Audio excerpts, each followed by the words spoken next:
Raise a glass, let the worries slip away. Liquid lunch, we're living for today. There's Troy laughing with his gin and a grin, telling stories about where he's been. Boomer's got whiskey, he's loosening his tie, chasing dreams under a midday sky. The bartender knows us, he's mixing with flair. Every sip's a moment we're happy to share. Liquid lunch, pour it smooth, let it flow. Friends round the table where the good times grow. Raise a glass, let the worries slip away. Liquid lunch, we're living for today. The clock don't matter, we're lost in the vibe. Jazz in the air, feel the soul come alive. From martinis to bourbon, we're riding the wave. Stealing this hour, it's the freedom we crave.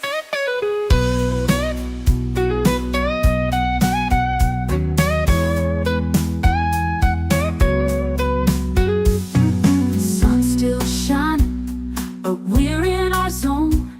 This bar's our shelter, our temporary home. One more round before the world calls us back. Savor the moment, keep the blues in the rack. We'll laugh and we'll toast till the afternoon fades. Memories made in these liquid escapades. Liquid lunch, pour it smooth, let it flow. Friends round the table where the good times grow. Raise a glass, let the worries slip away. Liquid lunch, we're living for today. So here's to the daylight, the drinks and the fun. Our liquid lunch, till the next one comes. With a wink and a smile, we'll be back real soon. Chasing that jazz under the high noon.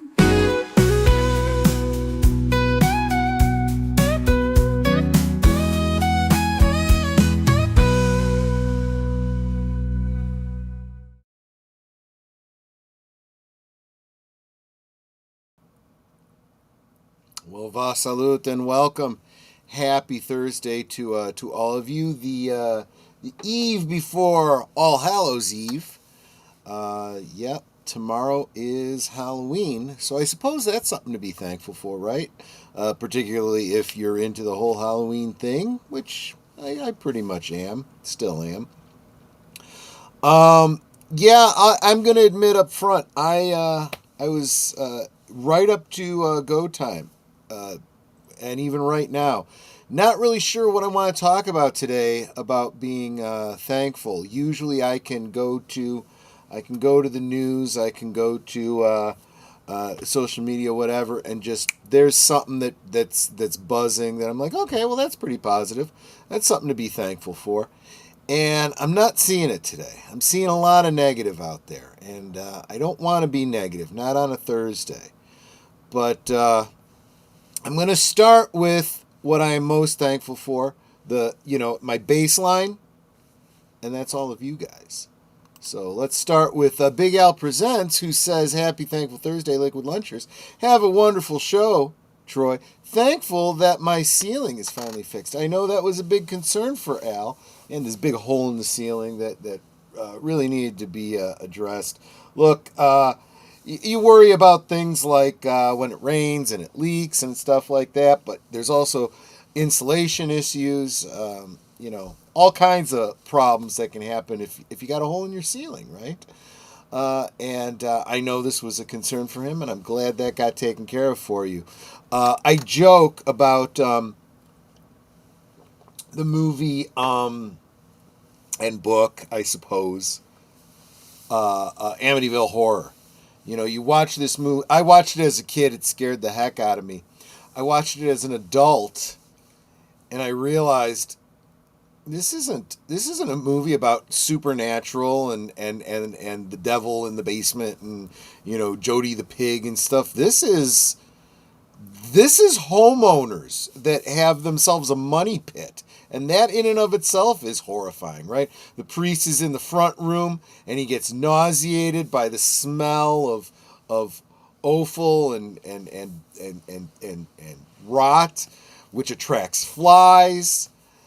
The walls start seeping sewage because of a sewage backup, which of course leads to the pit to hell, which is of course the sewage system in the basement. It's all about home repairs and things that can go wrong. That's the biggest horror of the Amityville Horror, I think. Mark Malnikoff says, Mech Paul. It's lunchtime. Thankful for Troy and Netters and everyone on the stream. Like, share, subscribe, and become a member. Duh! Yeah, thank you so much for that, Mark. I also know that Mark is thankful for something else.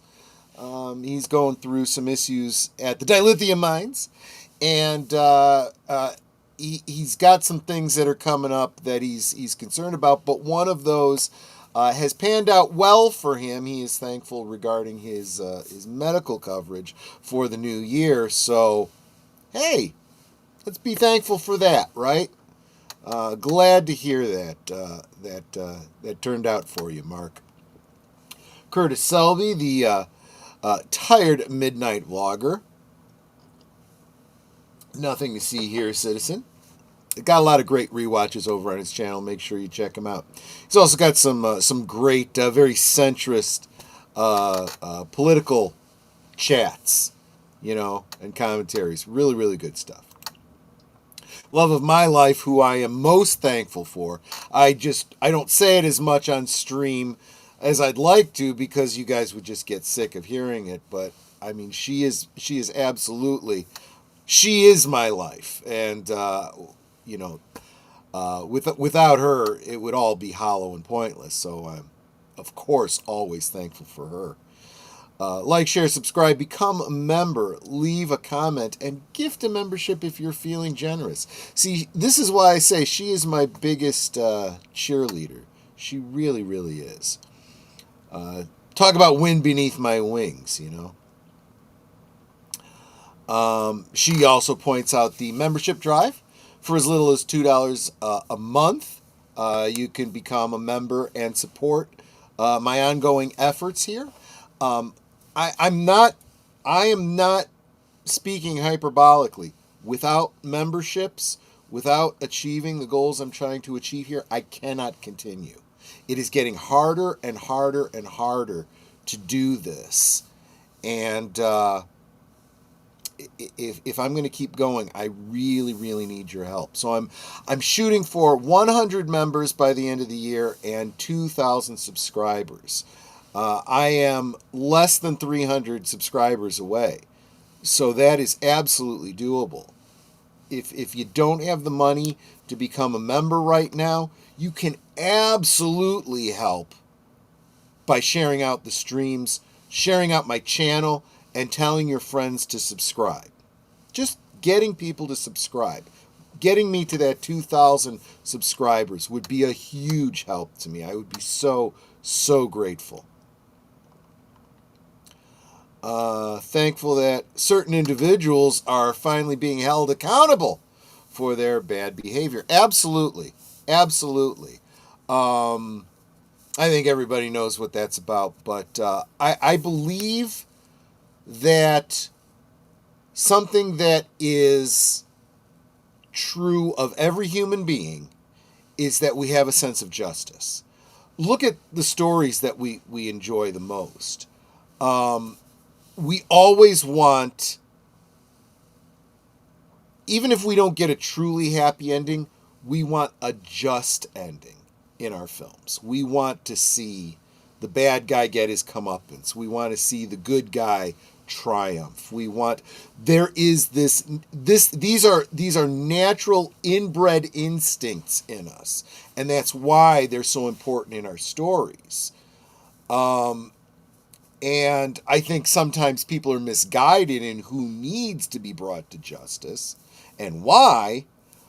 But I think everybody has that innate property of wanting to see justice done, and that's why we all strive for it when we vote, when we express our opinions, and so forth.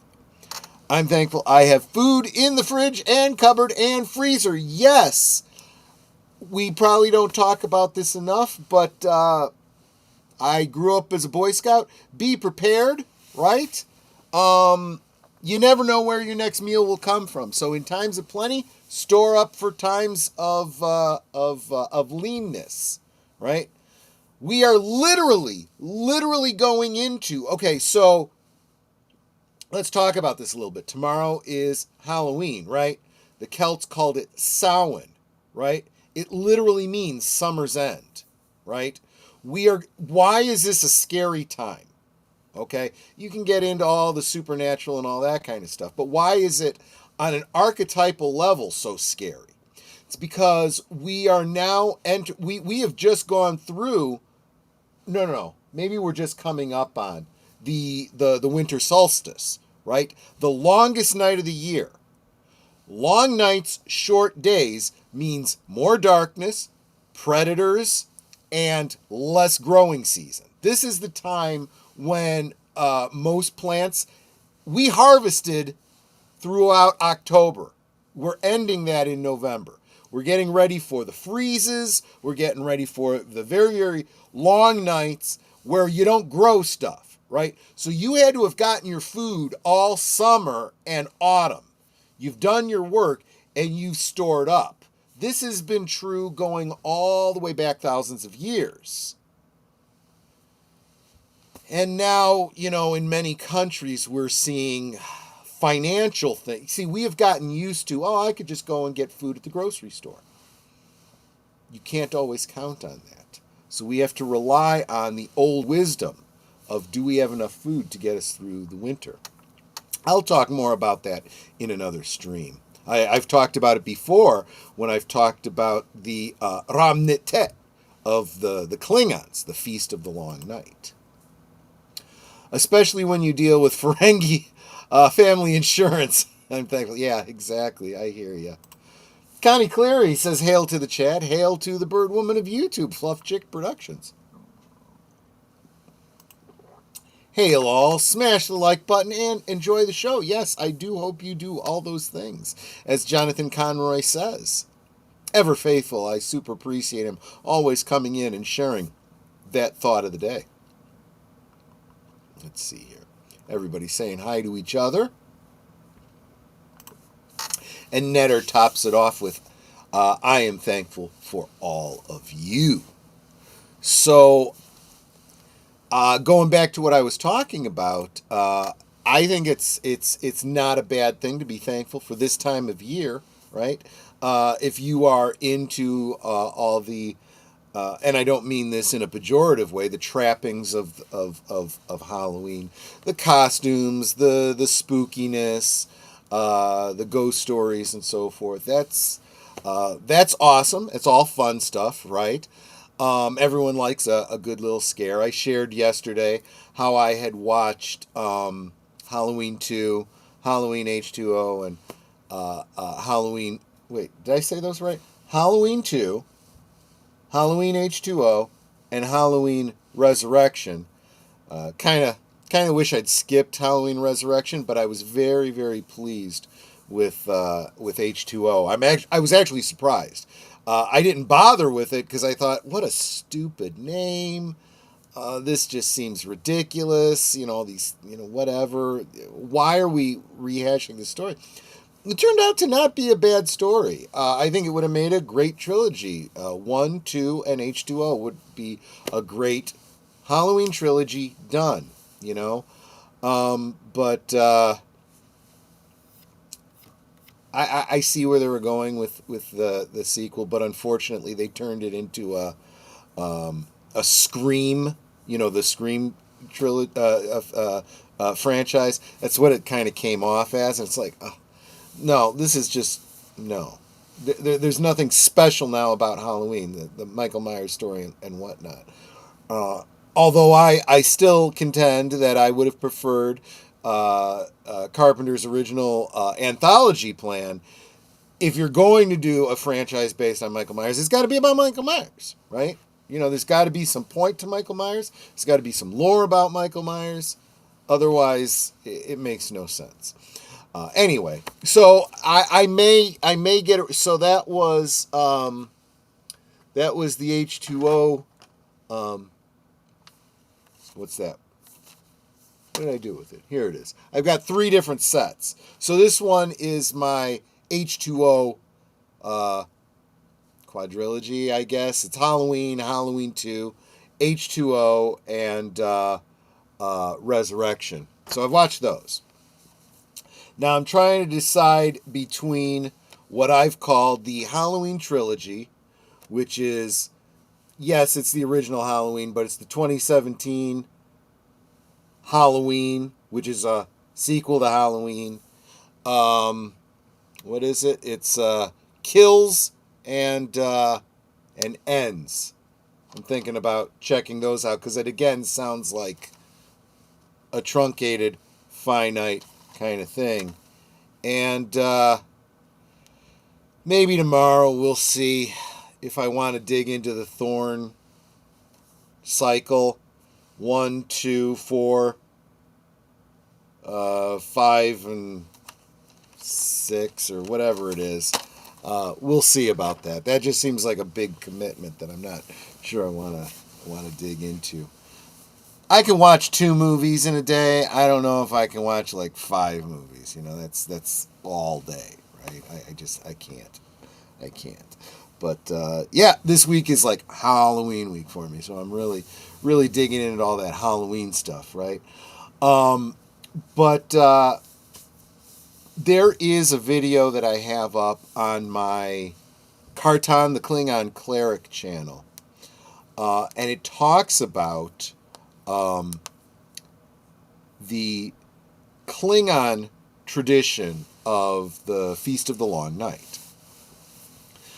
And I liken it to the many traditions that we have in on Earth about this time of the year, the long nights, candles, firelight, light in general, and a supposition that those kinds of things, those kinds of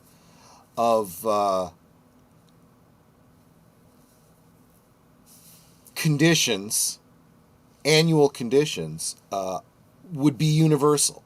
That if you look at the different cultures on Earth, and what they have in common, because of common natural conditions, maybe this would be true throughout the universe, right? So you understand how seasons happen, right? The Earth revolves around, you get a day. It goes around the sun, you get a year. But the fact that the axis of the Earth is tilted means it's the northern hemisphere is pointing more towards the sun, so the sunlight is more direct, and you get hot in the northern hemisphere, but that means cold in the southern hemisphere, and then vice versa 6 months later, right? That's why you get the seasons. It's also why you get longer days in the summertime and shorter days in the wintertime. It's why you have growing seasons that are, in the warm, bright months, you have plenty of grain and fruit and all this, which also means you can afford to feed your cattle and so forth, and really you don't worry that much about predators because they're fat and happy too. But then winter comes and it gets really, really lean, and it gets a little bit scary in the survival sense, right? So humans, being smart, that's what kind of sets us apart, have built in all these traditions to prepare, right? We have the harvest. We all put in. Well, we worked all year to grow our stockpile of food to feed our cattle, and then as we're going into winter, what do? You cull that herd a little bit, right? And make sure that you have enough cattle and livestock, to restart things in the spring, but only enough mouths that you can feed during the winter, right? But that means you then have a lot of meat, so you dry it, you pickle it, you do all kinds of things to prepare the meat, and you have big feasts. You fatten yourself up because you can store food around your midsection, right? And that's why you have all these harvest celebrations, right? You have the Thanksgiving, you have the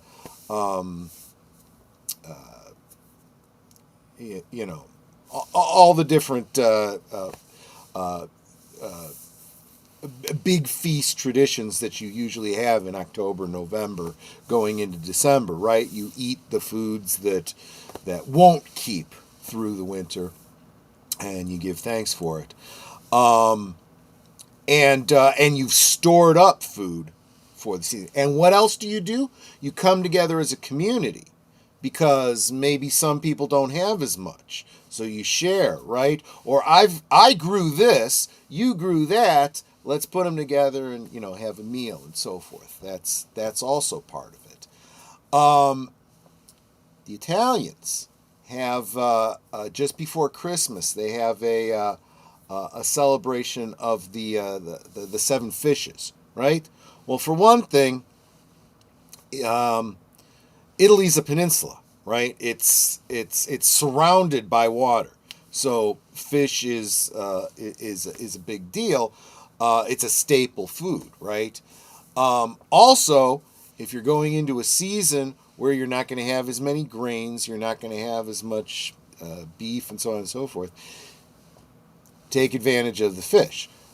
This also ties into religious traditions that may or may not be related in why they come about. The whole idea of not eating meat on certain days, so you eat fish instead, and so forth. Catholicism and so forth. I don't want to get too much on a tangent on that, because there's also a relationship to wealth and what rich people have to eat, what poor people have to eat, the role of men and women, and who needs to eat red meat and who doesn't during lean times. The important point is that we have found ways to do without red meat during seasons when you don't have as much of it. Focus on the fish and poultry and so forth to get you through. But there are Klingon traditions that are very similar, that involves the eating of fish, giving of gifts, coming together as a community to share food, and of course, like I said, the Feast of the Long Night, which is their winter solstice, which of course, because they have seasons, it's no different than we have. They are under the same pressures for survival. In a post-scarcity era, right? I can just go to the store and buy what I want, or in Star Trek, I can just go to the replicate and replicate what I want. You don't think about these things as much, but the traditions exist because your ancestors want you to remember what things were like before you had that technology and before you had a post-scarcity plan, because that technology can go bad on you, right? You can get you can have the burn, right? In Star Trek Discovery, the burn, which wipes out all your warp drives, so you can't get stuff shipped in, and you got energy crisis where you can't just replicate things like you want, like we saw in Voyager. You got rationing and so forth. So you have to return to the old ways and remember, when I do have a lot, how do I store it? You can pickle things, you can can and jar things. Dried things keep almost indefinitely. Dried rices and grains stored in a cool, dry location. Meats can be dried, pickled, salted to last you through the winter. Right? What did Mark say? Having bagels, cream cheese, veggies, both fresh and pickled, and fish right now. And those pickled foods, it's good for gut health. People don't realize there's a lot of health benefits to them. Lesser Skeptic Tank Obsessions, welcome, my friend. People have lost sight of the tension between scarcity and availability. Absolutely right. And unfortunately, that's a lesson that comes back and slaps you in the face good and hard whenever little things change, right? How to reawaken that tension is tricky, given today's society. No, it's not. It happens whether you want to or not. It's like gravity. You learn about gravity whether you want to or not. You learn about scarcity whether you want to or not, right? There are people right now that are working for $0 because of the government shutdown.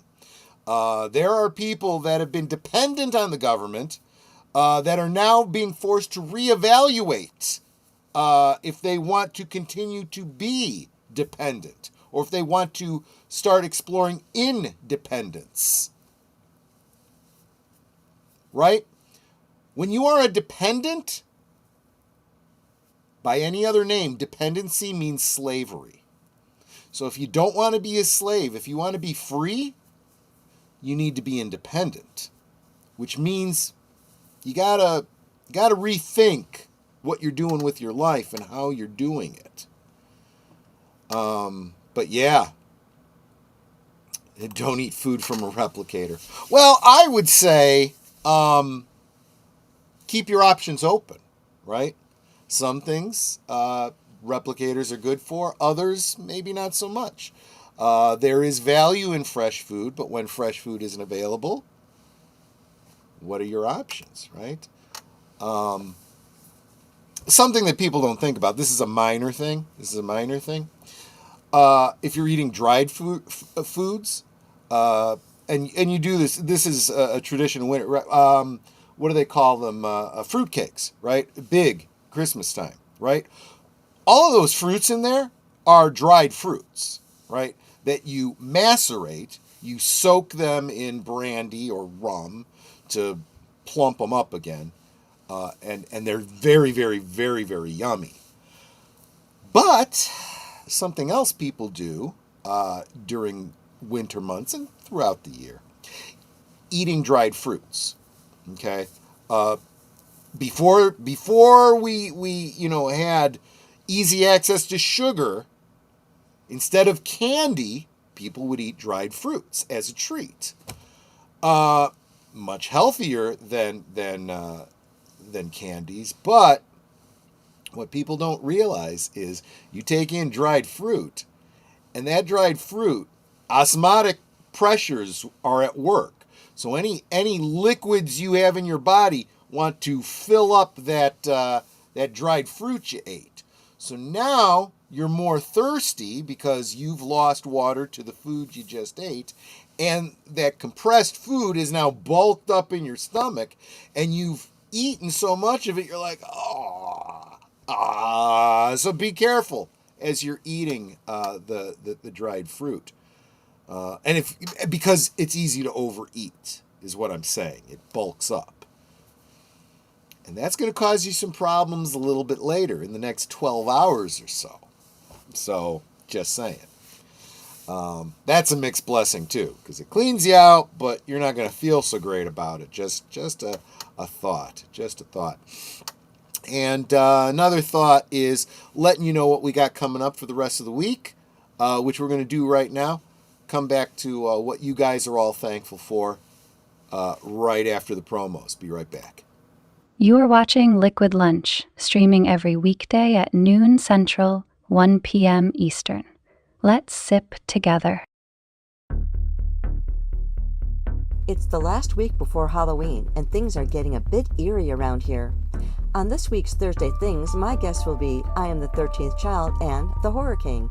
They're launching a new joint channel, and you'll want all the details. Join us this Thursday at 9 Central, 10 Eastern on Netters Network.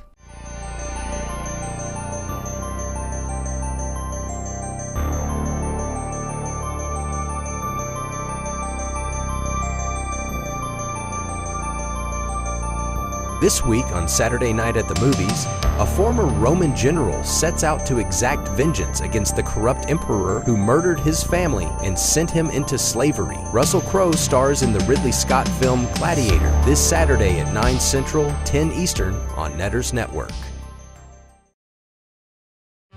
Every Sunday evening, Aged Boomer and Last Call with Troy Pacelli bring you the rundown of the week's geek news, or at least what they think is interesting. You may have heard about it elsewhere, but Boomer and Pacelli spin it like only two old geezers can. It's Geeky Geezers, every Sunday evening at 8 Central, 9 Eastern.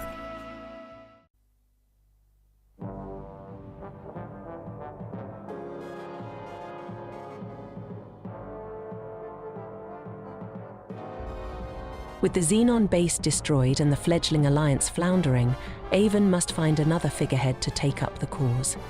Inevitably, it is time to set a course for the lawless Gouda Prime, to renew an old acquaintance, and the title is the spoiler. They are going to find Blake. It's the final shocking episode of Blake 7 on Last Call Presents, this Tuesday at 10 p.m. Central, 11 Eastern. We now return to our liquid lunch. Oh, how could I be any more thankful than I am for RubyHoove? I swear she is single-handedly trying to get me to my my membership goal for the end of the year. Thank you so much, RubyHoove, for the gifted membership that went to probably one of the most deserving people in our sphere, and that's Lynn Green. Lynn Green, I know, cannot really afford to support financially, but she excels in supporting through the engagement. She literally, if she's not here live, she comes and watches the videos on repeat, on the rerun, and then leaves comments with thoughts that she's had and things she wants to share related to what we were talking about. She is absolutely one of the good ones, so I appreciate her receiving this gifted membership, Ruby. And then Ruby turns around and drops another $5 just to say, I'm happy to be here. We are so happy to have you here. Heck, even encouraged by the use of your lovely little feline friend as your icon, which is always encouraging to see as well. Thank you so much, RubyHoove. You are absolutely good people. I hope the Mister is doing well. I hope you are feeling better, because I know you've been having some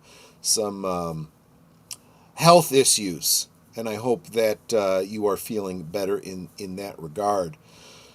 So thankful for you. And while the promos were going, that gave me an opportunity to look up the video that I was just talking about. Ramnite, the Feast of the Long Night, over on the Kartan the Klingon Cleric channel. I'd love it if you went and checked that out. Hit the like button on it, and if you're not already subscribed to Kartan the Klingon Cleric, that's me, by the way, please do so. Mark has been trying to get me to be a little bit more involved over there. I may try to do more with the Klingon Cleric. We'll see. But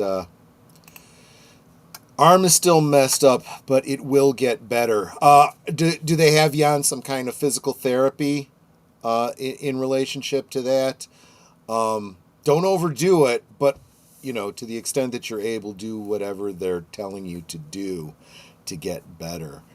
And Netter will be praying for you, RubyHoove. I say that because she's in significantly tighter with the big cat at the top of the stairs, and she has faith like a child. She is a prayer warrior, so she's the one you want praying for you. Thank you so much, Nate. Geek Flag with Nate Knows. Like, share, subscribe, become a member, and if you were going to give a super chat of $5 or more, why not gift a membership instead? I mean, because you don't have to be like RubyHoove and do both. I mean, that's just, RubyHoove is just above and beyond, right? But thank you so much for that, Geek Flag with Nate Knows. You are good people. In fact, he is gifting a membership himself. Thank you so much, Nate. That went to Netter's Network. So Netter can join us in the chat for the members movie night. Thank you so much, Nate. That is wonderful. Yes, Troy, some Klingons need Carton to spread the word of Kalesh. And some have lost their way. They absolutely have. One part of that video, I think it's that video. I think it's that one and not one of the other ones, where I talk about the light of Giboj, which is this idea that there is you can light this artifact that would put out a bright light that would appear like a star in the sky and call all the disparate Klingon houses together to unify. A lot of the Feast of the Long Night and many of the Klingon traditions center around unification of the otherwise warring tribes. Come together as Klingons because our enemy is out there, right? Which would have been true, in ancient times, in rural communities, coming together to share our resources to make sure we all survive the winter and focus on the enemy without, which is the predators that are coming looking for food. Hope you are well. Thank you for all the prayers. Yes, thank you, Ruby. And there we go. I was aiming for Netter. Well, good shot there, Nate. Good on you. That is absolutely wonderful. Oh gosh, you guys have really given me a lot to be thankful for today. I went into today's stream just not knowing what I wanted to talk about, not feeling it today, and you guys have really, really rallied for me. And I guess that's a big part of what I'm talking about with this coming together, this unity, this time of celebration. Oh, look at this. Look at this. She just gifted another one because she is just so wonderful. You're just spoiling me today. This one went to Different Styles. Welcome, Different Styles, in case you come by and see this later, to a gifted membership. It's always wonderful to grow the community. That's what we're looking for. That is the value of the gifted membership. I think it's a greater gift than just one membership for 1 month. It gets somebody's attention, brings their eyes to the channel so that they can maybe stop by and see, hey, we're a community that is worth hanging out with and being a part of, and we want to invite you in and welcome you in. Please come join us.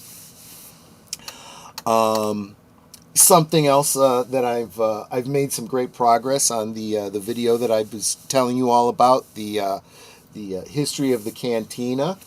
I'm expecting a delivery today of some spray paint I need for a playset / diorama that I'm working on that I hope to have done in the next week or so. It's not ever going to be done, but done enough that I can film it and talk about it.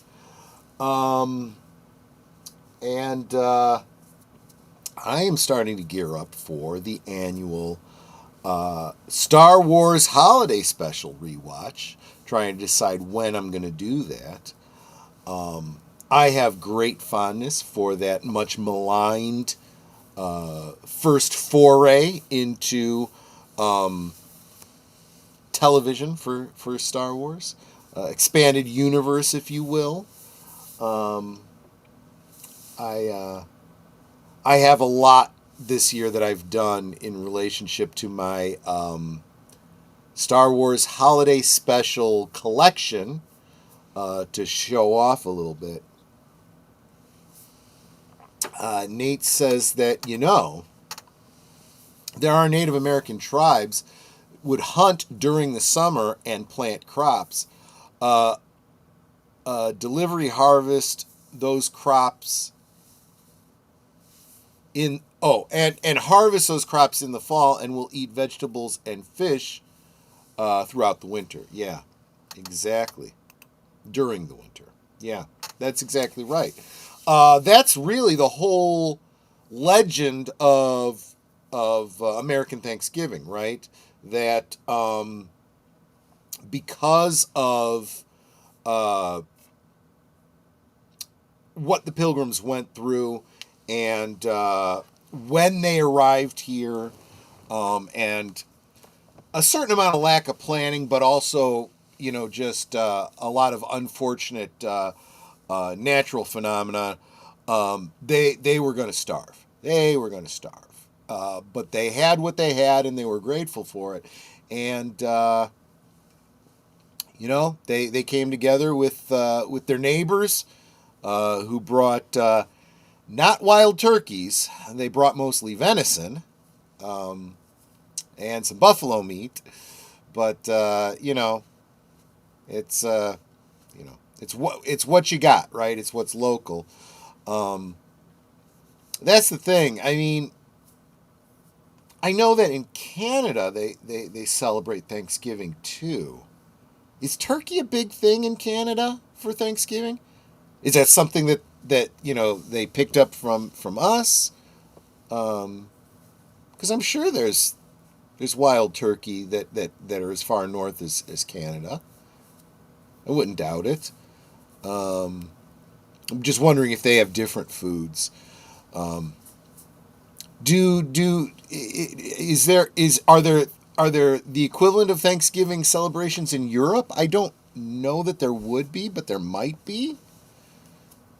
But even if you look at Christmas traditions, what foods do you eat at Christmas? I think a lot of people eat turkey for Christmas as well. Although my family, we always went with a ham instead because we had just had turkey for Thanksgiving. Let's go with something different. So I wonder what other people eat as their main courses for such traditions. Don't know if this helps, but as I attended that panel at the expo, my voice actors talked about their craft being a marathon, not a sprint. If it doesn't work out, you can try again. I do. Netter's been very encouraging to me on that too. She points out that my channel, I should look at it as a business. Any new business has a tendency to run in the red for a long period of time before you establish your base and really start to grow it. It doesn't grow up overnight generally. And I'm trying to remind myself of that all the time. Okay, yeah, get back to us and let us know what the folks in Saskatchewan say about that. I'd be interested to know. Canada is just a part of the United States that didn't want to fight during the Civil War. Okay, there you go. There you go. Interestingly enough, we use the term Civil War, and we always refer to the war. We use it to refer specifically to the war between the states, the North and South, right? Over, let's be honest, it was about slavery, right? But from a certain point of view, what we call the Revolutionary War was also a civil war. It was a bunch of British citizens fighting against Britain to secede, just like the South did, which interestingly is why Britain was keen to support the South during the Civil War, because they're like, comeuppance. You got it coming to you guys.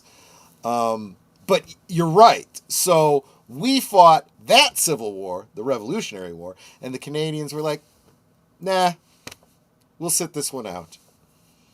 Then the War of 1812 came along, and we kind of got into a little bit of a fight with another. A lot of people refer to it as the Second Revolution because we're fighting against England again. But we also got into a fight with Canada there too. So, that would be a kind of civil war too, if you look at it that way as well. So,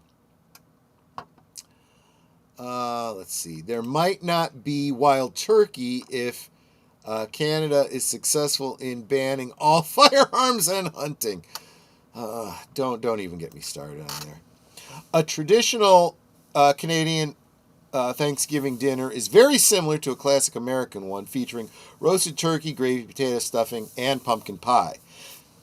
See, and now I'd like to dig into, is that because, relationship between Canada and the United States, culturally speaking, sharing of traditions and stuff, or just as possible and equally likely, very similar, we're both North America, we both have many of the same foods, so separate, even if our cultures were separate, would they evolve in parallel? I could see that too. As a man who is Europe connected through your wife, yes, she's French, I believe, right? Oh yeah, who's from France? If I had just finished reading, right?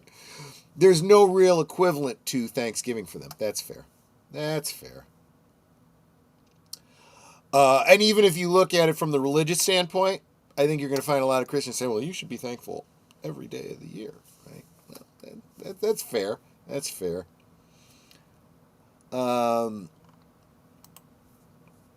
Variations include serving ham or that French thing that he says, meat and potato pie. Yeah, that sounds like it could be a kind of British thing too. And adding regional dishes like Newfoundland's jigs dinner or dishes from diverse cultural backgrounds. There you go. Desserts can also differ by region, with butter tarts being popular in Ontario. I don't know what that is, but it sounds really good. And apple pie, a favorite in the prairies. That makes sense, right? Wonder if Johnny Appleseed got as far north as Canada. Just wondering. One stream at a time, one video at a time, one short at a time, one community post at a time. Working on it. Yeah. Because part of the whole streaming thing is you are a one-man band. You got to do it all, right? That's why I depend on this community so much, because I can't do it all by myself. History would be very different had we lost the Revolutionary War from a certain point, a civil war from a certain point of view. Yeah, that is true. For those of you that are DC Comics fans, dig back into the old Elseworld comics. Forget this stupid cartoon thing they got going on. Go to the comics, right? And there is a very interesting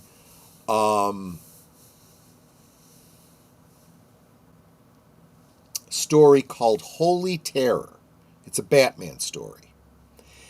And it reimagines Batman in a world where Oliver Cromwell lived longer than he actually did. The whole Protestant Reformation, very, very different kind of a thing. And if I remember correctly, it's implied that the United States are not the United States. They're still part of the British Commonwealth. And Bruce Wayne is a minister in the church whose parents were killed. He later comes to find out by an organization within the church. And it's a very, very interesting story. So consider, as alternate histories go, it's worth checking out. Two things kept the War of 1812 from being a complete catastrophe for us. Andrew Jackson's victory, though, after the war was over, and James Monroe's leadership in arranging a defense, a fire brigade, and distribution of food when the Redcoats burned the White House. It all comes down to food distribution, right? We were just talking about that with this time of the year and the season and everything. So yeah, definitely a thought. What did the turkey say a week before Thanksgiving? Eat more ham. Yeah, that's right. Thankful amid the wild west of the interweb, education has become more accessible than we could ever imagine. The downside of that is with its accessibility becomes the lowering of its value, right? I don't know if you've ever heard of this. It's the newspaper concept, right? For those of you that remember what newspapers are, before the internet, you used to get newspapers to read your news, and you would pick it up every day, and it would cost you a dime, a quarter, $1.25, whatever. Some tiny amount of money, or you could subscribe to it, right? But the money that you paid for that newspaper is not what funded the newspaper. The newspaper was funded by the adverts in the newspaper. Why did they charge you $1.25 for the daily paper? So that you would value it. If you spend money on it, you're not just going to take the stack of them for free and then go line your bird cage with it. You're going to take it and you are going to read it, thereby probably consuming the ads as well, and get the information out of it before you then recycle it by lining your bird cage with it, right? So it has value because they're charging you for it. In your mind, there's value to it. Same thing. Education in and of itself is inherently valuable, but because it's freely accessible on the internet, people don't give it that value, don't perceive its value. That's why you still have a bunch of really ignorant, stupid people on the internet. Gorilla's Random Thoughts. Hopla! Welcome, Gorilla's Random Thoughts. It's good to see you. I'm way behind on my comments here. I'm very sorry. You guys get me talking and I lose track. Joe's Atmosphere. Hail Liquid Lunchers. Drive by, like, and share. He says it like, oh, I'm just stopping in. But I know he was sharing out this stream before we even got going. He is Mr. Share Out the Stream guy.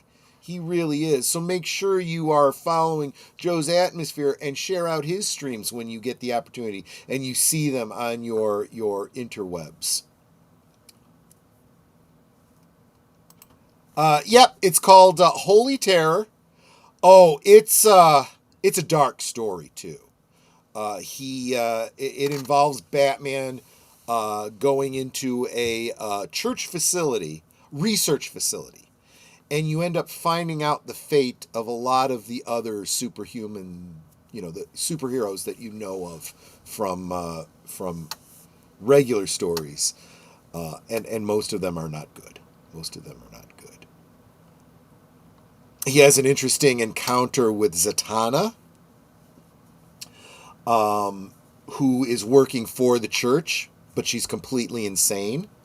Why is that? Because the modern Anglican Church no longer burns witches at the stake. They convert them through very severe means. Still remember picking up those papers in the driveway every morning. Yes. Yeah. Because if you didn't, it would then rain and they'd get wet and then they'd just turn into a mess. Johnny Appleseed introduced tree growth with apple seeds as opposed to trees grown with grafting to large parts of Pennsylvania, Ohio, Indiana, and Illinois, and the Canadian province of Ontario, as well as northern West Virginia. Very interesting. So that answers my question. There you go. Why is the seed part important over the grafting? Because it's complicated, but when you eat an apple and you get the seed and you plant that seed, contrary to, reason and logic, you're not going to get the same sort of fruit from it. In order to make sure you get a Granny Smith or a Red Delicious or whatever, you have to graft a section of that tree, the fruiting part of the tree, onto the roots of a tree that you have grown by seeds. And the resulting fruit will then be a clone of the tree that you were getting the fruit from. But if you just plant seeds, you're going to end up getting like crabapple type apples that aren't really edible. You can make Applejack out of them. You can make hooch out of them. But as far as like edible apples, they're not really good for that. I remember reading some of the old comics I bought at some conventions, seeing the ads therein. Clearasil and 10-gen games? I don't know 10-gen, but yeah, I do remember the Clearasil ads. Salute! Deleted scenes. Been lurking. Finally caught up on 2 times speed. So I was talking like a chipmunk the whole time, huh? That's fair. He says, like, share, subscribe, comment, become a member, and gift a membership. Yes, we got a lot of gifted memberships this stream, and I super, super appreciate that. We are therefore 3 members closer to my goal of 100 members by the end of the year. I thank you so much for that. Thank you all so much for, stealing this hour, as the song says, to hang out with me today. I'm incredibly grateful for that today. I was feeling a little down going into today's stream, and you guys have really raised my spirits. Speaking of raised spirits, tonight Netter will be talking with I Am the 13th Child and the Horror King, talking about spooky stuff and their new horror-based channel. And they will come back and join me along with the Vagrancy horror tomorrow night on Last Call with Troy Pacelli, where we will continue that discussion, and hopefully we will try to squeeze horror with Nads in as well, if she can find herself a coffee fix by the end of her stream. She will come and join us in the back 9. So, guys, I want to thank you guys again just for being here for me. You guys are true friends. I super appreciate every single one of you. You guys get back to work and drink responsibly. Take care, everyone, and I'll see you on the next one, which is Netter's Network tonight. Take care, guys. Goodbye. Hope to see you again real soon.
So here's to the daylight, the drinks and the fun, our liquid lunch, till the next one comes.